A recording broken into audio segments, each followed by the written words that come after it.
आपको रिप्लाई मांगने की जरूरत तो है नहीं। ये केस लॉ आपको समझ में आता नहीं है क्या? ये केस लॉ है सुप्रीम कोर्ट का। वे पीड़ित के परिवार के उनके पिता मांग रहे हैं ये न्याय। बस जांच की तो दलील है, तो जांच के लिए एफआईआर करवा दीजिए। ये कितनी बड़ी बात है? क्यों नहीं हो रहा है एफआईआर? सुप्रीम कोर्ट का जब केस लॉ आपके पास है तो फिर आप रिप्लाई क्यों मांग रहे हैं उनसे? केस लॉ है और उस केस लॉ के हिसाब से आपको सीधा सीधा आदेश देना चाहिए कि एफआईआर कीजिए, जांच कीजिए, और जांच के बाद आपको जो फाइंडिंग्स आता है उस पर मेरिट पर सुनवाई होगी। सारे साक्ष्यों के साथ अब अदालत में पेशी होगी, सारे साक्ष्यों के साथ। और सुन लीजिए, अदालत को अगर लोग बुरी निगाह से देखने लगे हैं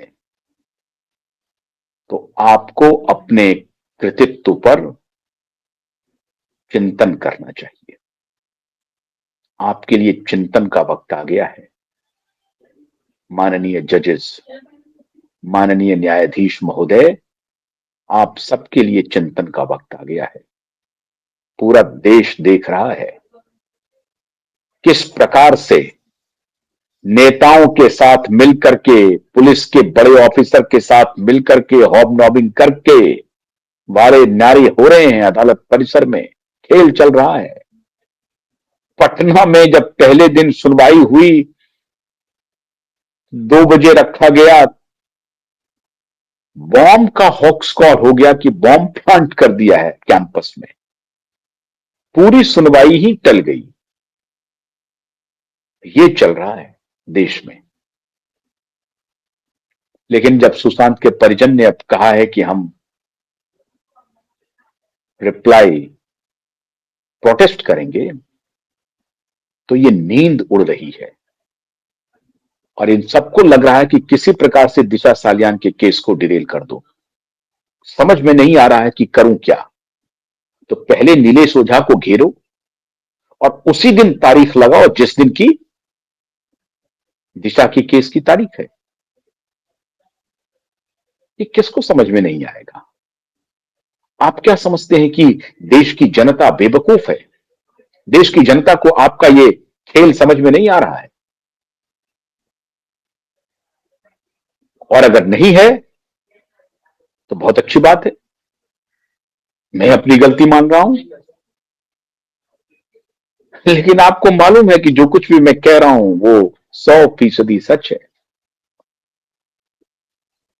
आपके ऊपर गाज गिरने वाली है आने वाले दिनों में जज साहब। और ध्यान रखिए, दिशा का केस, इसकी सुनवाई तो होकर रहेगी, चाहे कितने भी लोगों को बलिदान देना पड़े। लोग बलिदान देने के लिए भी तैयार हैं। मैंने तो आपको कहा कि आप मुझे सम्मन कर सकते हैं, भेज सकते हैं, भेजिए सम्मन।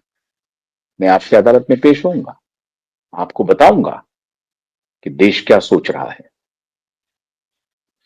कानून की बारीकियों को हम भी समझते हैं जज साहब, हम भी समझते हैं। मीलॉर्ड तो बोलता नहीं, हम भी समझते हैं जज साहब कानून की बारीकियों को।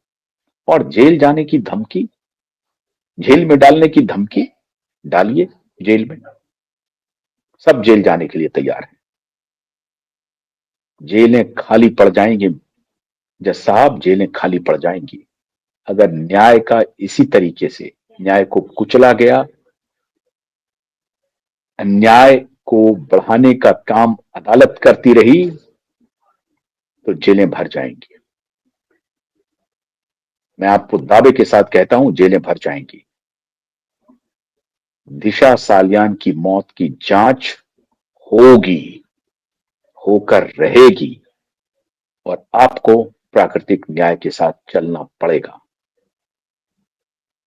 वरना आपके ऊपर किसी को भरोसा नहीं होगा, किसी को नहीं होगा। इसलिए ये जो केस को ट्रांसफर करने का जो खेल चल रहा है, इस खेल को बंद कर दीजिए अविलंब।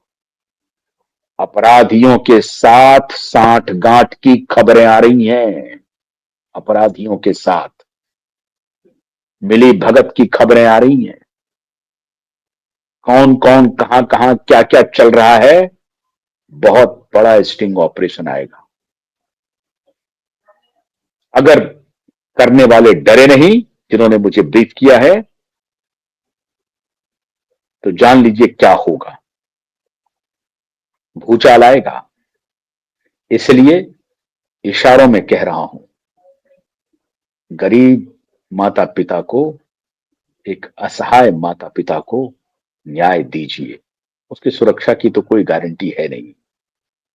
आप लोगों ने उस पिता को सुरक्षा के लिए कोई सिक्योरिटी भी मुहैया नहीं कराया। मांग की गई थी उसी वक्त 2023 में ही, लेकिन कुछ नहीं किया आप लोगों ने। पूरा देश देख रहा है न्याय कैसे बाजार में बिक रहा है, कैसे न्याय को कुचला जा रहा है, ये पूरा देश देख रहा है। उसमें आप सब लोग शामिल होकर के खुद न्याय के मंदिर में न्याय के पुजारी ही ये काम कर रहे हैं। दुर्भाग्यपूर्ण है, दुर्भाग्यपूर्ण है। हम उम्मीद करते हैं कि आप शायद हमें वो मौका नहीं देंगे जो संदेह आज पैदा हो रहा है। अगर आप संदेह से परे जाना चाहते हैं तो एफआईआर का आदेश दीजिए, सुनवाई कीजिए। नीलेश ओझा के खिलाफ कंटेम्प्ट की कार्रवाई अगर आप करना चाहते हैं, आप स्वतंत्र हैं, आप करिए। लेकिन इस तिकड़म से कि जिस दिन दिशा के केस की सुनवाई होगी उसी दिन नीलेश ओझा की केस की सुनवाई कर दो, केस ट्रांसफर कर दो।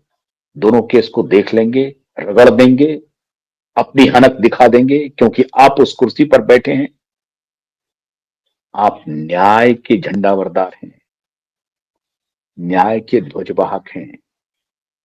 अन्याय में यकीन मत कीजिए, वरना ये देश देख रहा है ये लंबा चलने वाला नहीं है, नहीं है।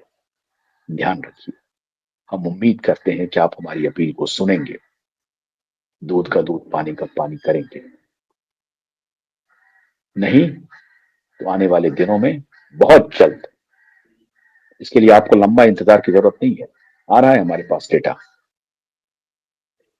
और मैं आपको बता रहा हूं,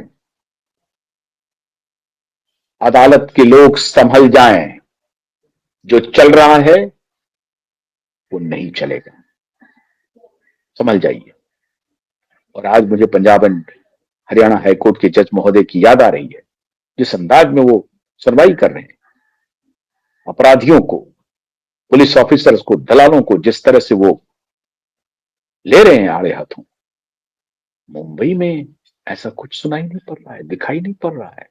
सीटिंग गेटिंग चल रहा है। कोई बात नहीं है, अभी सुनवाई होगी, चिंता मत कीजिए। तू डाल डाल, हम बात बात। बहुत बहुत शुक्रिया। नमस्कार।